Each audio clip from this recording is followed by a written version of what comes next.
ராமநாதபுரம் அருகே வழுதூர் கிராமத்தில் திமுக நிர்வாகி வீட்டில் பெட்ரோல் குண்டு வீச்சு சம்பவம் நடந்துள்ளது.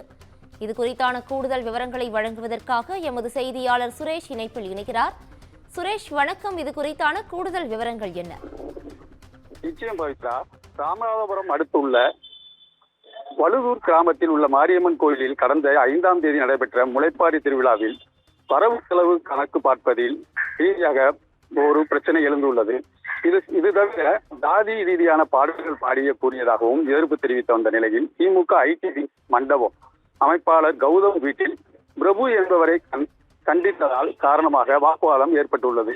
இதனால் முன்விரோத காரணமாக நேற்று நள்ளிரவு பிரபு, அலெக்ஸ், ரஞ்சித் உள்ளிட்ட 5 நபர்கள் கௌதம் வீட்டிற்கு சென்று வீட்டில் இருந்தவர்களை மிரட்டி கற்களை எறிந்து வீட்டில் உள்ள கண்ணாடி, இருசக்கர வாகனங்களை சேதப்படுத்தி வந்துள்ளனர்.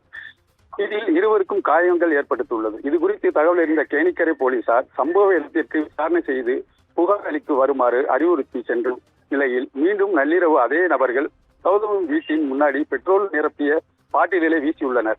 இதில் வீட்டின் முன் இருந்த சோபா, ஜன்னல், இருசக்கர வாகனங்கள் மற்றும் கதவுகள் ஆகியவற்றை எரிந்து சேதமடைந்துள்ளது. இதனால் வழுதூர் பகுதியில் மிகவும் பரபரப்பான பதற்றங்களே காணப்படுகிறது. இது குறித்து போலீசார் விசாரணை செய்து வருகின்றனர். கூடுதல் விவரங்களுக்கு நன்றி சுரேஷ்.